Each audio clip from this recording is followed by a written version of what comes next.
Pressure అంతా పోయిందండి. ఇప్పుడు ఓపెన్ చేసి చూద్దాము.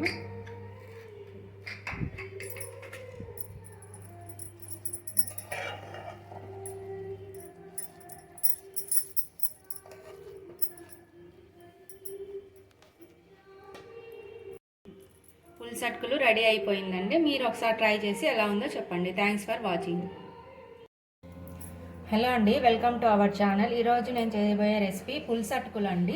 దీనికి కావాల్సిన ఇంగ్రీడియంట్స్ ఆనియన్ చాప్ చేసి పెట్టేసుకున్నాను, పచ్చిమిరపకాయలు కట్ చేసి పెట్టేసుకున్నాను, పోపు దినుసులు, తర్వాత కొంచెం చెక్క, లవంగాలు. దీనికి కావాల్సింది మెయిన్ ఇంగ్రీడియంట్ చింతపండు అండి. ఒక లెమన్ సైజ్ అంత చింతపండు తీసుకొని నానబెట్టేసుకున్నాను. తర్వాత దీనికి బియ్యము కొంచెం డ్రై రోస్ట్ చేస్తామండి.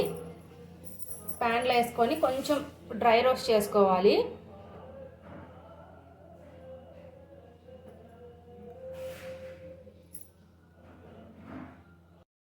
ఇప్పుడు ప్యాన్ ఆన్ చేసేసుకొని డ్రై రోస్ట్ చేస్తున్నానండి. నేను కొంచెం లైట్గా సిమ్లో పెట్టేసుకొని డ్రై రోస్ట్ చేసేసుకోండి.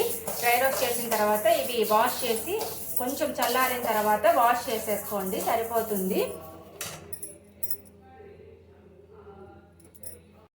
బియ్యం అలా డ్రై రోస్ట్ చేసుకున్న తర్వాత ఒక బౌల్లోకి తీసేసుకొని నేను వాటర్ పోసుకున్నానండి. ఇవి చల్లారిపోయిన తర్వాత నెక్స్ట్ కుక్కర్ పెట్టేసి దీంట్లో ఆయిల్ వేసేసుకోండి. కుక్కర్ హీట్ అయిన తర్వాత ఆయిల్ వేసేసుకోండి. ఒక 4 స్పూన్స్ వేసేసుకోండి.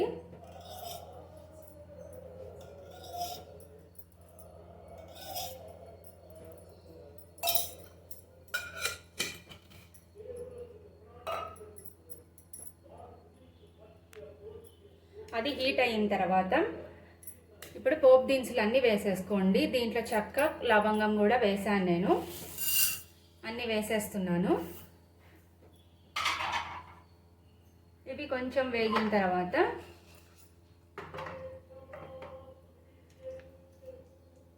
గ్రీన్ చిల్లీస్, ఆనియన్స్ వేసేసుకోండి.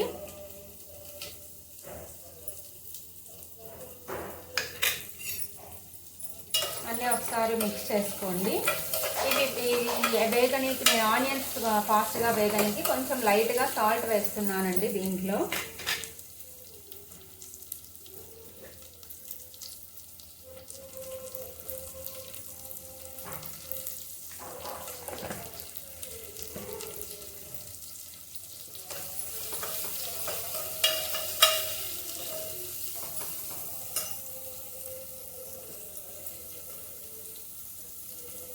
ఇవి వేగిపోయాయండి ఆనియన్స్ అవి. తర్వాత దీన్ని ఆల్రెడీ బియ్యం వాష్ చేసి పెట్టేసుకున్నాను. దీంట్లో వాటర్ వేసేసుకున్నాను. ఒక గ్లాస్కు 3 గ్లాసెస్ వేస్తానండి నేను. మీకు మీ రైస్కు ఎంత వాటర్ పడుతుందో అంత వాటర్ వేసేసుకోండి. మాకైతే 3 గ్లాసెస్ పడుతుంది, సో అందుకని నేనైతే 3 గ్లాసెస్ వేసాను ఒక గ్లాస్కు.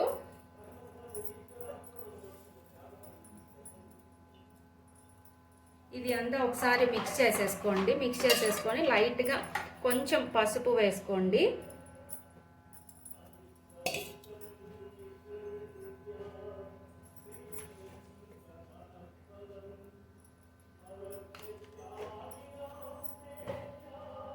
తర్వాత సాల్ట్, టేస్ట్కి సరిపడా సాల్ట్.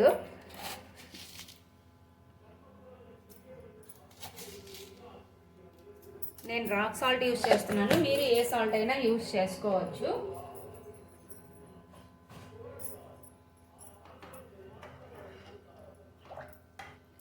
తర్వాత నేను నిమ్మరసం, చింతపండు పులుసు చెప్పాను కదండి, నేను ఆల్రెడీ స్క్వీజ్ చేసి పెట్టేసుకున్నాను అంతా.